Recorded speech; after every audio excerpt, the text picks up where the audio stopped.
नमस्ते। तो आज हम डिस्कस करेंगे एक डिजीज़ कंडीशन के बारे में जो कि है एटेलेक्टेसिस।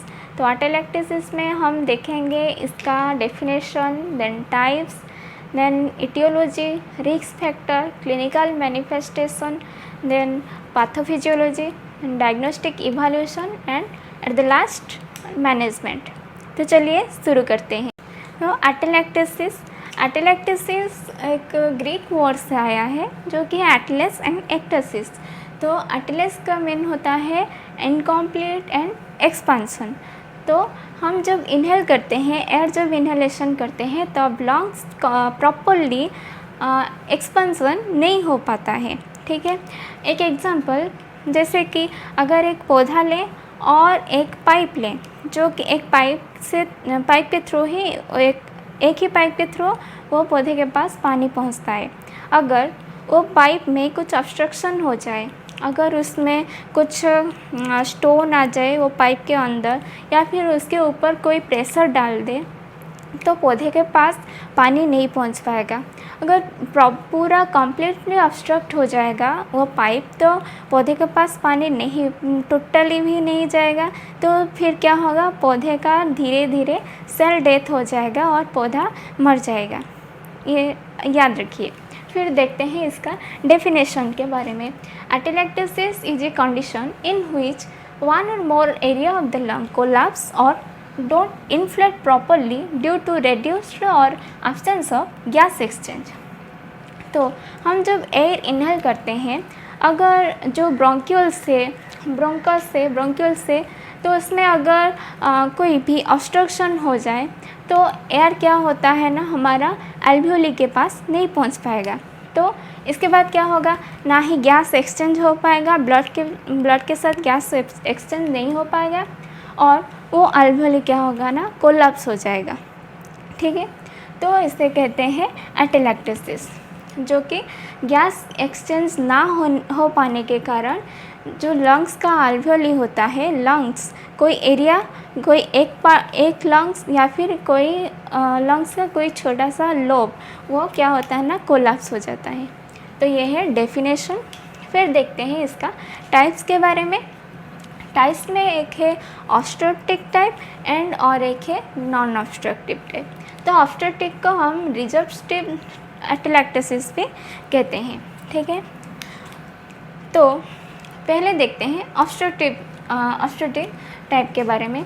तो ऑब्स्ट्रक्टिव मतलब अगर ये जो ब्रोंकस है, ठीक है, ये हो गया हमारा ट्रैकिया, और ये ब्रोंकस, और ये प्राइमरी ब्रोंकस, सेकेंडरी टर्शियरी ये ब्रोंकस है। तो इसमें अगर कोई एक ऑब्स्ट्रक्शन हो गया, ट्यूमर फॉर्मेशन हो गया, या फिर म्यूकस प्लग जमा हो गया, तो क्या होगा, एयर जो है यहाँ पर नहीं पहुँच पाएगा।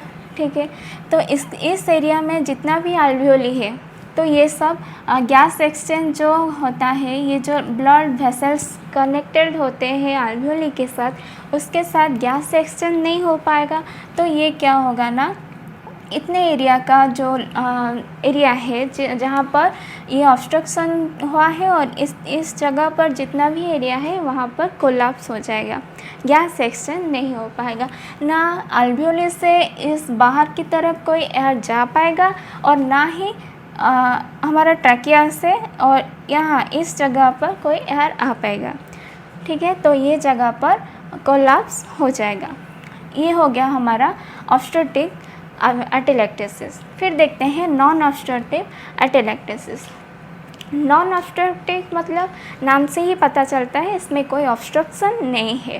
ठीक है, तो ऑब्स्ट्रक्टिव के अंदर पहले आता है एडहेसिव एटेलेक्टेसिस। एडहेसिव एटेलेक्टेसिस मतलब डिक्रीज और लेस ऑफ सर्फेक्टेंट। तो सर्फेक्टेंट जो है वो लंग्स के टाइप 2 सेल से प्रोड्यूस होता है, ये सर्फेक्टेंट। ये जो सर्फेक्टेंट एल्वियोली को कोलैप्स होने से प्रिवेंट करता है। ठीक है, तो ये जो एडहेसिव में सर्फेक्टेंट का ही डेफिशिएंसी हो जाएगा। ठीक है, फिर देखते हैं कॉम्प्रेसिव एटेलेक्टेसिस। कॉम्प्रेसिव मतलब नाम से ही पता चलता है इसके लंग्स के ऊपर कोई कॉम्प्रेशन आएगा। तो क्या है, any lesions in the thoracic space. अगर थोरेसिक स्पेस में कोई भी एक लीजन हो, बड़ा वाला लीजन हो जाएगा तो क्या होगा, लंग्स के ऊपर प्रेशर आएगा, ठीक है, तो लंग्स प्रॉपरली इन्फ्लेट नहीं कर पाएगा। तो ये है कॉम्प्रेसिव एटेलेक्टेसिस। फिर सिकटाइजेशन। सिकटाइजेशन मतलब इसमें क्या होगा ना, जो लंग पैरेन्काइमा है, लंग टिश्यू है, उसमें एक्सेसिव स्कैरिंग फॉर्मेशन होगा, स्कार्स फॉर्मेशन होगा, जिसके द्वारा क्या होगा ना, वही कोलैप्स हो जाएगा, गैस एक्सचेंज नहीं होगा। ये फिर देखते हैं पैसिव और रिलैक्सेशन एटेलेक्टेसिस। ये क्या होता है ना, जो प्लूरल लेयर होता है हमारा, ठीक है, जो parietal layer and visceral layer, pleural layer, इसमें क्या होता है, प्लूरल फ्लूइड होता है। तो अगर प्लूरल फ्लूइड में कोई एबनॉर्मल हो गया, अगर ज़्यादा हो गया या फिर कम हो गया, तो क्या होगा ना, प्लूरल मतलब वो जो स्पेस है ज़्यादा हो जाएगा, या फिर वो जो कैविटी है, दो लेयर्स हैं, उसमें दोनों कंटैक्ट में आ जाएंगे। तो इसके द्वारा क्या होगा ना, वही एटेलेक्टेसिस होगा, मतलब लंग्स के ऊपर ज़्यादा प्रेशर आएगा। तो ये है पैसिव एटेलेक्टेसिस। फिर राउंडेड एटेलेक्टेसिस। राउंडेड एटेलेक्टेसिस में क्या होता है ना, एनी क्रोनिक स्कैरिंग, मतलब अगर कोई बहुत ही दिन हुआ, मतलब बहुत दिन हो गए, कोई डिजीज़ हो रहा है, ठीक है, उसके द्वारा अगर स्कार फॉर्मेशन हो रहा है, फिर ये राउंडेड एटेलेक्टेसिस होता है। तो ये टाइप्स में, इसमें दो टाइप्स होता है, एक है ऑब्स्ट्रक्टिव और एक है नॉन ऑब्स्ट्रक्टिव। ऑब्स्ट्रक्टिव में कोई भी एक ऑब्स्ट्रक्शन होता है, जैसे कि म्यूकस ब्लॉक फॉर्मेशन होता है, और फिर ट्यूमर होता है ऐसे। और फिर नॉन ऑब्स्ट्रक्टिव में क्या होता है, कोई भी ऑब्स्ट्रक्शन नहीं होता है, बाहर की तरफ से वो कंप्रेशन पड़ता है लंग्स के ऊपर, जिसके द्वारा क्या होता है ना, लंग्स प्रॉपरली इन्फ्लेट नहीं कर पाता है। और नॉन ऑब्स्ट्रक्टिव के अंदर आते हैं adhesive, compressive, cicatrization, passive and rounded atelectasis, ठीक है। तो जानते हैं ईटियोलॉजी के बारे में, मतलब कजेस के बारे में। तो हम देखें क्या ऑब्स्ट्रक्टिव एंड नॉन ऑब्स्ट्रक्टिव। तो पहले जानेंगे ऑब्स्ट्रक्टिव का कजेस। तो ऑब्स्ट्रक्टिव में म्यूकस ब्लॉक फॉर्मेशन। तो क्या होता है, अगर एयरवे ट्रैक्ट में ज़्यादा म्यूकस फॉर्मेशन होता है, प्लग फॉर्मेशन होता है म्यूकस का, तो एटेलेक्टेसिस, ऑब्स्ट्रक्टिव एटेलेक्टेसिस हो सकता है। जैसे कि एक अस्थमा पेशेंट होता है, उनमें क्या होता है ना, जो एयरवे ट्रैक्ट है वो इन्फ्लाम हो जाता है, इन्फ्लाम होता है, उसके साथ ज़्यादा म्यूकस फॉर्मेशन होता है, तो इसके कारण क्या होता है, ऑब्स्ट्रक्टिव एटेलेक्टेसिस। उसके बाद क्या है, फॉरेन बॉडी। अगर एक बच्चा, छोटा बच्चा हो, तो वो इनहेल कर देता है कोई पीनट या small part of the toy, तो वो क्या करता है ना, इनहेल कर देता है, तो वो जाके क्या होता है ना, कोई भी पार्ट में आके ऑब्स्ट्रक्ट कर देता है, तो वहाँ पर भी हो सकता है एटेलेक्टेसिस। फिर tumour, abnormal growth of cell. तो अगर हमारा जो ब्रोंकस है, ब्रोंक्यूल्स है, हाँ, तो वहाँ पर अगर कुछ अबनॉर्मल सेल ग्रोथ होता है, ट्यूमर फॉर्मेशन होता है, उसके कारण भी हो सकता है एटेलेक्टेसिस। फिर जानते हैं नॉन ऑब्स्ट्रक्टिव के एटियोलॉजी। नॉन ऑब्स्ट्रक्टिव में पहले आता है एडहेसिव। एडहेसिव में क्या होता था ना, जो सर्फेक्टेंट है वो प्रोड्यूस होना बंद हो जाता था या फिर लेस प्रोडक्शन होता था। तो ये क्या होता है, अगर ये कैसे ना, अगर एक्यूट रेस्पिरेटरी डिस्ट्रेस सिंड्रोम हो, तो उसमें क्या होता है ना, जो सर्फेक्टेंट है वो ज़्यादा प्रोड्यूस नहीं होता है और प्रोडक्शन बंद हो जाता है। फिर स्मोक इन्हेलेशन, अगर कोई स्मोकिंग करता हो तो उसमें भी ये प्रॉब्लम दिखा सकता है। फिर कंप्रेसिव में क्या होता है ना, जो बाहर की तरफ से कोई कंप्रेशन होता है, तो उसके कारण भी ये एटेलेक्टेसिस होता है, जिसमें कि जो लंग है वो मतलब पूरी तरह से इन्फ्लाम नहीं हो पाता है। फिर सिकटाइजेशन में क्या होता था, एक्सेसिव स्कार फॉर्मेशन होता था लंग पैरेन्काइमा में। तो अगर क्रोनिक टीबी हुआ होगा, तो क्रोनिक टीबी मतलब जो ट्यूबरकुलोसिस अगर बहुत दिन से हो रहा है, तो क्या होगा ना, लंग टिश्यू में स्कार फॉर्मेशन हो सकता है। इसके कारण क्या एटेलेक्टेसिस हो सकता है। फिर फंगल इन्फेक्शन, कोई भी फंगल इन्फेक्शन हो रहा है तो स्कार भी फॉर्मेशन हो सकता है और ये एटेलेक्टेसिस कॉज कर सकता है। फिर पैसिव में क्या है, पैसिव में प्लूरल इफ्यूजन होता है। ये देखिए, ये लंग्स से, नॉर्मल लंग्स से तो क्या होता है, ये जो प्लूरल कैविटी है तो ये प्लूरल कैविटी में अगर प्लूरल फ्लूइड ज़्यादा हो गया, नॉर्मल कितना है 20 to 25 ml नॉर्मल होता है प्लूरल फ्लूइड, तो अगर इससे ज़्यादा हो गया, अगर प्लूरल फ्लूइड ज़्यादा हो गया तो यहाँ तक ये कंप्रेशन डाल रहा है, तो ये लंग्स क्या होगा ना, पूरी तरह से इन्फ्लड नहीं हो पा रहा है। क्यों ना, ये जो प्लूरल फ्लूइड ज़्यादा हो गया है, तो इसके कारण भी ये एटेलेक्टेसिस हो सकता है। फिर न्यूमोथोरैक्स मतलब अगर प्लूरल फ्लूइड में एयर आ जाता है, ठीक है, तो ये क्या होगा ना, एटेलेक्टेसिस हो सकता है। क्यों, कंप्रेशन आएगा, ठीक है। फिर हेमोथोरैक्स मतलब यही प्लूरल फ्लूइड में अगर ब्लड आ जाता है, किसके कारण भी हो सकता है, कोई इंजरी हो या फिर कोई भी सेल मतलब वेसल रप्चर हुआ हो, तो इसमें अगर ब्लड आ जाता है तो उसे कहते हैं हेमोथोरैक्स। और हेमोथोरैक्स अगर होता है तो हमारा कंप्रेशन आएगा लंग्स के ऊपर, लंग्स पूरी तरह से इन्फ्लेट नहीं हो पाएगा, तो इसके कारण भी एटेलेक्टेसिस हो सकता है। फिर राउंडेड एटेलेक्टेसिस क्यों होता है, टीबी क्रोनिक डिजीज़ है, बहुत दिन से हो रहा है टीबी, तो ये इसके कारण क्या होता है ना, राउंडेड एटेलेक्टेसिस होता है। तो ये हो गया हमारा इटियोलॉजी के बारे में। फिर जानते हैं रिस्क फैक्टर के बारे में। तो रिस्क फैक्टर में पहले आता है एज, जो कि है less than 3 and greater than 60। अगर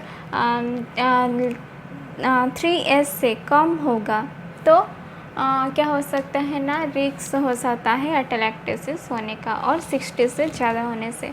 इसमें क्या होता है ना, म्यूकस फॉर्मेशन भी हो सकता है या फिर सर्फेक्टेंट का प्रोडक्शन भी लेस हो सकता है। इसके कारण क्या हो सकता है, एटेलेक्टेसिस। फिर प्रीमैच्योर बर्थ होने से भी एटेलेक्टेसिस हो सकता है। फिर जनरल एनेस्थीसिया। फिर अस्थमा। जनरल एनेस्थीसिया में क्या होता है क्या ब्रीदिंग मसल सब सेडेशन स्टेट में होता है, तो मे बी वो स्वैलोइंग ठीक से ना कर पा रहा हो और कुछ पार्टिकल हमारा एयरवे ट्रैक में आ गया हो, तो इसके कारण क्या हो सकता है, एटेलेक्टेसिस हो सकता है रिसेंटली जनरल एनेस्थीसिया के बाद। फिर अस्थमा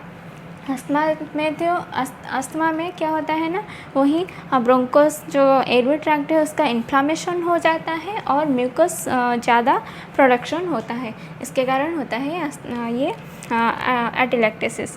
फिर ब्रोंकिएक्टेसिस मीन्स क्या होता है ना, जो ब्रोंकस है वो स्ट्रेच हो जाता है, तो इसके स्ट्रेच हो जाता है और म्यूकस ज़्यादा सिक्रेशन होके प्लग बन के रह जाता है, तो इसके कारण भी हो सकता है ये एटेलेक्टेसिस। फिर सिस्टिक फाइब्रोसिस, ठीक है, फाइब्रोसिस अगर होता है तो एटेलेक्टेसिस हो सकता है। फिर सिगरेट स्मोक, अगर ज़्यादा सिगरेट स्मोक करते होंगे तो ये एटेलेक्टेसिस हो सकता है। फिर रेस्पिरेटरी मसल्स वीकनेस, अगर रेस्पिरेटरी मसल्स जो होता है क्या, डायफ्रागम, इंटरकोस्टल मसल्स, ये जो हेल्प करते हैं ना हमारा रेस्पिरेशन में, इसमें अगर कोई वीकनेस हो, अगर कोई स्पाइनल कॉर्ड इंजरी हुआ हो, ठीक है, तो इसके कारण क्या हो सकता है, रेस्पिरेटरी वीकनेस होता है और मसल्स का वीकनेस होता है, और ये मसल्स वीकनेस के कारण ब्रीदिंग हम ठीक से नहीं कर पाते हैं और ये लंग्स हमारा कोलैप्स हो जाता है,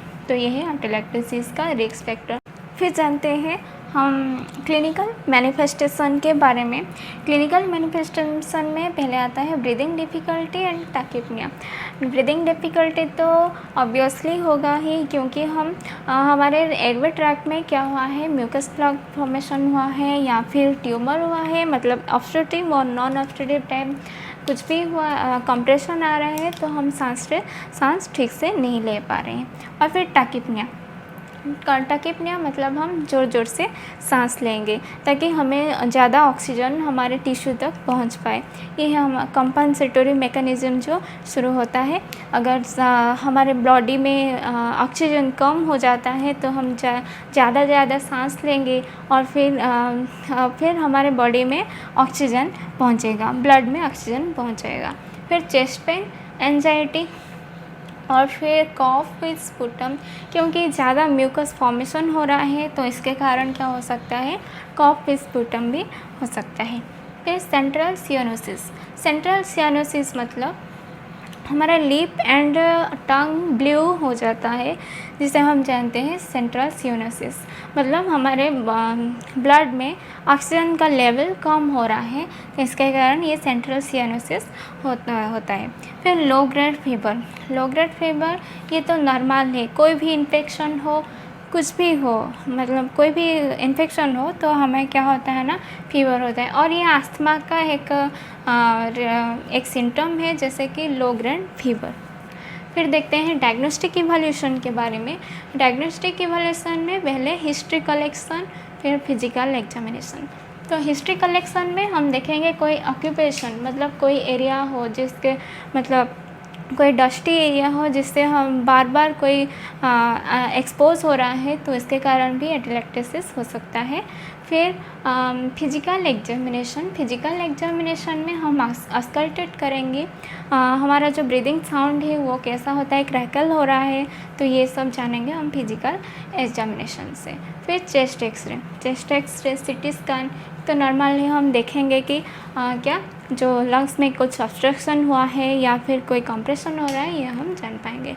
फिर पल्स ऑक्सीमेट्री, पल्स ऑक्सीमेट्री में क्या होता है ना, जो उसमें क्या होता है हम जानेंगे हमारा ब्लड में कितना ऑक्सीजन सैचुरेशन है, ठीक है। तो ऑक्सीजन सैचुरेशन अगर घटा होगा तो इससे जानेंगे कि कोई ऑब्स्ट्रक्शन हुआ है और बॉडी में हमारे ब्लड में ऑक्सीजन पहुंच नहीं पा रहा है, मतलब अल्वियोली का फंक्शन ठीक से नहीं हो रहा है।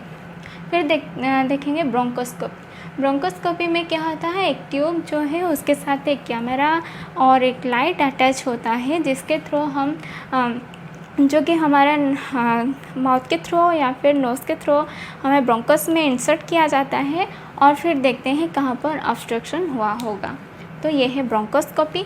फिर blood gas analysis, blood gas analysis मतलब वही ब्लड में कितना अमाउंट का ऑक्सीजन है वो हम जानेंगे ये ब्लड गैस एनालिसिस से। तो ये हो गया हमारा risk factor, clinical manifestation, then diagnostic evaluation के बारे में।